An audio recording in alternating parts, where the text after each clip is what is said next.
Okay, good evening, everybody. I'm Wharton, and I'm also from the physical therapy program. And I get to teach all the things that the students don't enjoy. When the students come to our program, they think about all the lab courses and all the activities that Kara and Kurt talked about earlier. But an important part of practice is understanding the environment that you work in as a physical therapist. And when the ACA came about, I had to figure out a way to make that engaging and to have them learn. So the purpose of the project that I am going to talk about was to provide an experience for these students to develop expertise in understanding the effect of the Affordable Care Act on a physical therapy practice. Now that might be a moot point after last night, but nevertheless, the relevance was that the students really have to be able to practice both ethically and legally within care models, whether it be the ACA or a different care model that might evolve. They have to be competent and understand how to apply health policy directives. So this project was actually a terminal project for a whole semester of health policy where we looked at care models in the United States, traditional ones and non-traditional ones, and also in other countries. And it terminated with the project. And the project was divided into 3 weeks. The first week was just to get them to build some expertise, okay? And so I'll talk about each of these components of it as we go through the slides. But they had to be introduced to the ACA. So what I did is I partnered with our national association, specifically with 2 individuals from the Government Affairs Department of the American Physical Therapy Association. And these individuals developed a voiceover PowerPoint, and we showed that first, and then they did an interactive video using a platform, like an interactive platform. Then I divided the students into teams. There were 36 students in the class, so they got divided into 6 different teams, and 2 teams addressed each of one of a concept: healthcare consolidation, network adequacy, and bundled payments. And those were chosen because they have a profound effect on the delivery of services. Then each of the teams were given readings. Now those readings were chosen by the APTA and by myself, so the students didn't have to find the readings. The team leaders for each of the teams were dividing the readings into the members of their team, and the students were reading them during that 3rd week. The readings came from APTA publications, PT in Motions in particular, from the Kaiser Family Foundation and from the Commonwealth Fund primarily. As the students read their assigned readings, they were to fill out an individual matrix. So this is just a sample. And on their individual matrix, they were listing the pros and cons of whatever their topic was, healthcare consolidation, etc. And they also listed their references. This also served as a way for me to grade them as an individual, not just as a group. Then the team leader the students handed their matrix into me and to the team leader, and the team leader compiled all the matrices into pros and cons from the perspective of a patient consumer, a provider, and an insurer. So now we have a team matrix. Okay, so that was the first week. The second week of the project was the idea of taking the teams and building them into expert panels. So we had the 3 big areas. So now we had 2 teams looking at each of those areas, and now they joined. So now we have 3 expert panels. And so this is what it looked like. The first 2 teams looked at healthcare consolidation. The second 2 teams joined to look at network adequacy. And the third 2 teams looked to look at the bundled payment programs. And at the beginning of this week, this was completely unplanned, but I decided that if I just had them sit down with some guiding questions, because this is all going to culminate in a presentation, that they would just sit there and do check, check, check, check, and kind of answer the guiding questions that I had developed. So as the class began, out of the clear blue sky, I got the idea to just have them sit and talk to each other. And they became so engaged because they said, well, I didn't see that in my reading. Oh, I saw this a little bit differently. And so this conversation went on. I literally had to stop the conversation after about an hour and a half so that they could start to work on the next part of their project. So that's when I gave them their sample interview questions. And these are ones that I developed in conjunction with the APTA. And this is just an example of one of the questions. We hear talk of the triple aim. That's a term that's used commonly. That's associated with the ACA. Discuss reasons of how a hospital consolidation can benefit patients and consumers with respect to cost. One of my goals was to have them not just look at the bad or the negative parts of the ACA, but to look at some of the opportunities, okay? So then they worked on those, they used those guiding questions to develop a script for what we then ultimately called Crossfire ACA. This was a question and answer format where each of the expert panels presented to the rest of the class. So once again, we have our expert panels. Now we're putting them into a panel. So they, as they presented their findings on their topic, literally I asked them the guiding questions. They had everything scripted out, so nothing was extemporaneous. The rest of the class filled out a summary matrix where they were listening and recording just key pros and cons on each of the other two presentations, and they were to give one take-home point. That also served as a grading project, okay? And so that was the end of the project. I decided to survey the students, officially survey them using SurveyMonkey, and there was overwhelming consensus that the project in its entirety did enhance understanding of the components of the ACA on future practice. But it wasn't the SurveyMonkey that got me excited. It was when I happened to walk, I never go to JFK at lunchtime because I usually don't have time to take lunch, and I walked over there, and the students were over there, and they were still talking about it. It was awesome. So future plans, I want to revise and simplify some that we did already, revise and simplify some of the terminology that we used. We want to reduce some of the multitasking during Crossfire because that's one thing that the students said was distracted. They would rather not have filled out that matrix at that time. And then I want to survey the students who are on their current clinical internships, who the students have participated. These are some of the results of the surveys, and you can see the numbers. Nothing was less than a 93.55. You know, they all ultimately said that the ACA facilitated understanding of all three topics, that the pre-assigned readings developed expertise, that the that the readings made developing that expertise manageable within the time frame, that the interview questions guided their presentation, and that they helped organize the presentation script. And then the conclusion was, you know, they understand the components of the ACA, but more importantly, they understood it from the perspective of not just the physical therapist, but from the perspective of the patients that we serve, and also from the insurers who sometimes constrain what we do. So I want to give a huge shout out to two groups. My colleagues at APTA, Elise Ladwick, who is a physical therapist, and she's in practice management, and Lindsay Still, who's an attorney, and then most importantly to Teresa and to Brianne. This is the third year that, you know, it took 3 years for this project to evolve, because one of my goals was I did not want the students to have a handout and drop it and deep six it in the wastebasket on the way to their more important ortho course. This accomplished that goal. So thank you very much.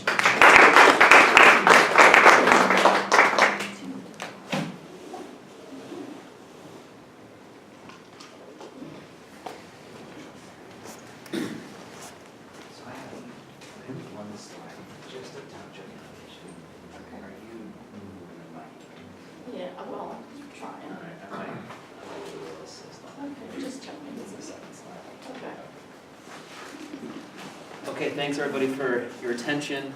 My name is Joe Goodwill. I'm brand new, still have that new car smell. I'm in the environmental engineering department. And I want to talk to you about some work I did in Flint, Michigan, actually before I started working here over the summer, while I was a research professor at the University of Massachusetts. In the few seconds I have left, I'll just say a lot of this comes from Virginia Tech. I was working with them. So the Flint water crisis, before I start, I want to frame it in the broader context. So here's Flint, Michigan. It's about 100,000 people in the center of Michigan, and here's water. To be clear, this is the largest freshwater resource on Earth, and it's infuriating that a water-rich place has something like this happen. Thank you.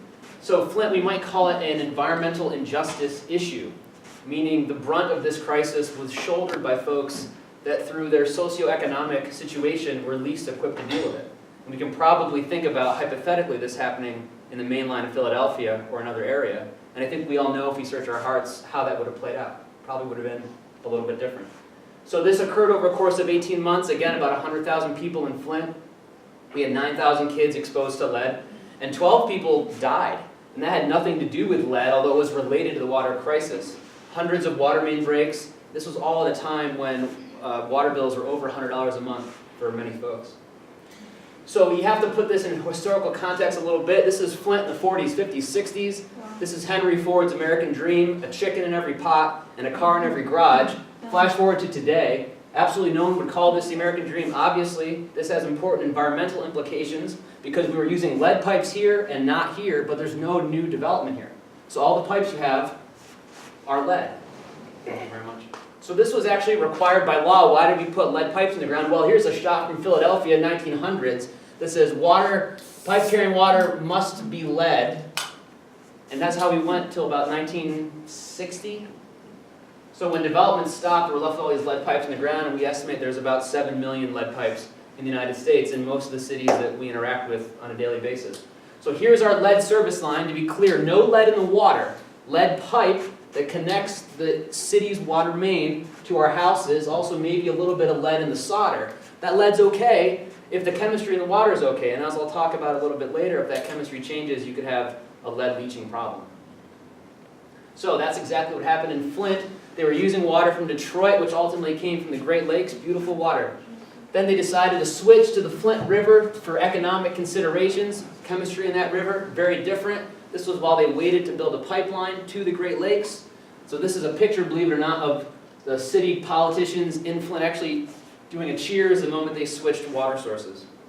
So the chemistry, real quick. So it was great water coming from the Great Lakes, and Detroit was adding something called phosphates, which are corrosion control chemicals. They form a scale inside the pipes, and so it really doesn't matter what the material is here. It could be lead, it could be iron, it could be steel, it could be cement. We're just going to touch the water with phosphate precipitates. Now, when Flint switched over, they did not add these corrosion control chemicals, and so we can see there is no longer that protective coating, and now that material matters, right? And so we see loose lead and loose iron sediments in the pipes. Now, what's iron look like? We kind of already know it's rusty, right? So we can go back to some of these pictures of Flint and quickly see that that's water full of iron and lead. Water corrodes indiscriminately. This is Leanne Walter. She has twins, and all of a sudden their twins started to have very divergent paths in school. Behavioral issues, intellectual development issues. She had her water sent to the EPA. Miguel del Toro wrote a memo alerting his colleagues that there was a major public health concern because of absence of corrosion control. This memo was only made available through a Freedom of Information Act. It was buried at the time. Thank you. So water was sent to Virginia Tech, and they went into action. They sent 300 lead test kits. 90% of them came back, which if you ever done any field work is an amazing return rate. They lived out of their vans, they did water sampling, and they ultimately found that there was a widespread lead crisis going on in the city of Flint. They also let nails, you saw that picture, that's fine. They let those nails dissolve, you can tell which one's Flint water and which one's Detroit. Folks are going to jail. This is Carrie Ann Miller. She pleaded no contest. The federal investigation is involved, and we haven't even hit bottom here. I mean, there's going to be a lot of folks in trouble, and rightfully so. There was definitely a spirit of coercion and hiding the truth here in Flint, Michigan.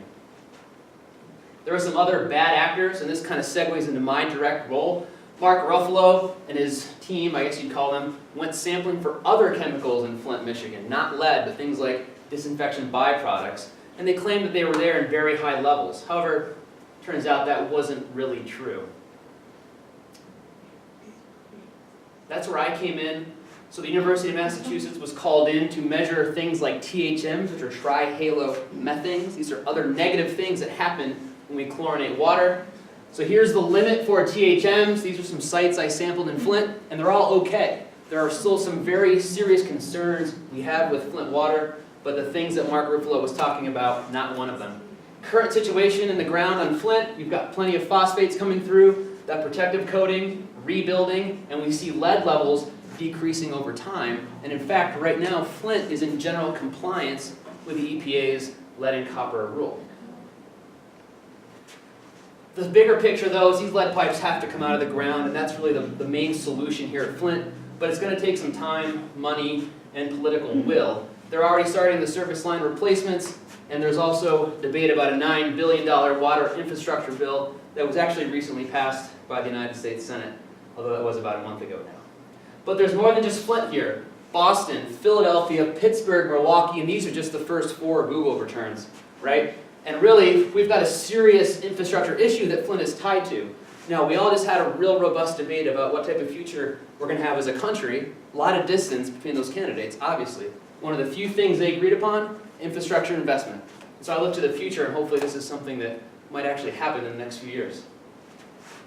What I do know is that we can't have a model like this. This is what I call the superhero model of environmental regulation, where people are literally spray painting individual and institutions' names for help, right? So there's no trust in the government or the EPA, and I clearly think we can all agree that that's not a sustainable way to ensure that everyone has safe access to water.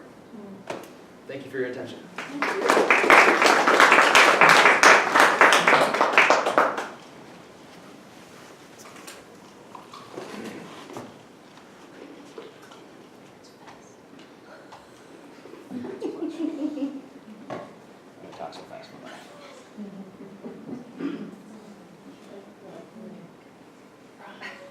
Okay, good evening.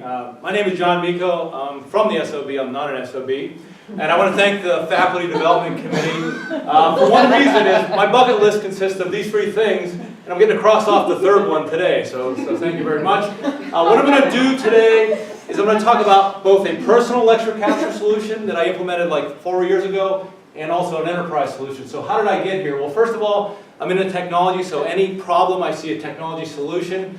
I've been recording things for my various classes for about 10 years, and I saw Panopto, which is an enterprise lecture capture solution, at a conference, and I thought, you know, I could do that. Maybe not spend the money, but I could do something on the small. I also saw student needs. So some student needs. In the school of business, we have about 75% student athletes. I also meet with working adults in our MBA classes, and we only meet once a week. They get stressed if they have to miss. We have English as a second language students.